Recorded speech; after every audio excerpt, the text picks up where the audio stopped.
बीमारी का और एक मूल कारण होता है परमेश्वर के का आज्ञाकारी ना बनना। बाइबल में हम कई बार देखते हैं पुराने नियम और नए नियम में कई लोग जो परमेश्वर के आज्ञाकारी नहीं बने, उनके जीवन में बहुत सारे रोग और यहाँ तक कि मृत्यु भी आया उनके जीवन में। हम देखते हैं कि जब दाऊद परमेश्वर के संदूक को फलस्तीन से इजराइल वापस ला रहा था और वो बैलगाड़ी में परमेश्वर के संदूक को ला रहा था, तो अचानक नकोन के खेती के पास वो बैलगाड़ी लड़खने लगा और जैसा लड़खने लगा तो संदूक वहां से फिसला और संदूक कहाँ गिर जाएगा कर उजाया दौड़कर जाकर उस संदूक को पकड़ने का कोशिश करता है और तुरंत परमेश्वर का प्रकोप उजाया पर गिरता है और परमेश्वर का देवदूत उजाया को वहीं मार डालता है। परमेश्वर ने आदेश दिया कि कोई लेवियों के सिवा कोई उन संदूक को नहीं छुएगा और उजाया जाकर छूता है और इस कारण से उजाया अपना प्राण गवा बैठता है। यही नहीं, हम और एक जगह देखते हैं कि अहरोन के बेटे नदाब और अबीहू वो लोग अपने तरफ से अग्नि जलाकर बलियों को अर्पण करने लगे और परमेश्वर ने इसे प्रोफेन फायर कहा।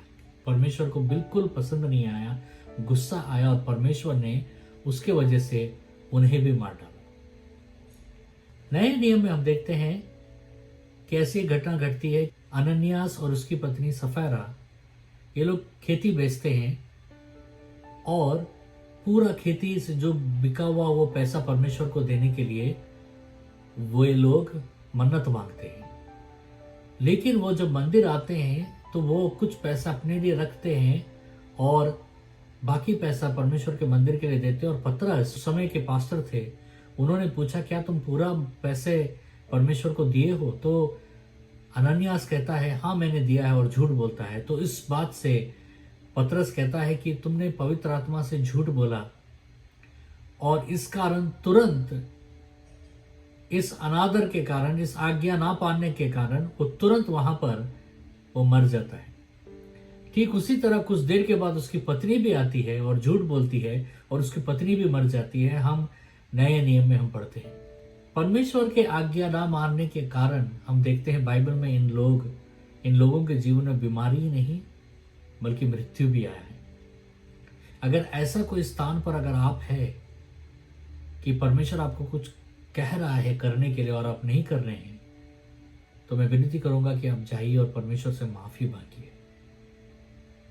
फिर देखिए परमेश्वर का चंगाई आपके जीवन में कैसा आता है। मैं आपके लिए दुआ करूंगा।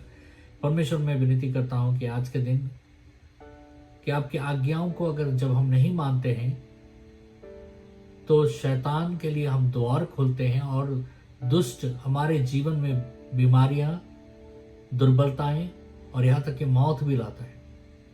लेकिन परमेश्वर आप दयालु हैं। जब हम वापस जाकर आपसे माफी मांगते हैं तो परमेश्वर आप हमें माफ कर देते हैं। माफी ही नहीं वरन आप हमें चंगाई भी कर देते हैं। आज कोई भी जो इस पॉडकास्ट को सुन रहे हैं, कोई भी किसी भी कारण अगर वो आपके बात नहीं सुन रहे हैं, आपके आज्ञा का पालन नहीं कर रहे हैं, तो परमेश्वर मैं प्रार्थना करता हूं कि आप उनके हृदय से बातें कीजिए और वो आपसे माफी मांगे और वापस आपने उन्हें जो कहा उसे उस पर वो चले, तो उनके जीवन में तुरंत अभी छुटकारा आएगा। परमेश्वर आज चंगाई उनके जीवन में आएगा, इंतजार कर रहा है।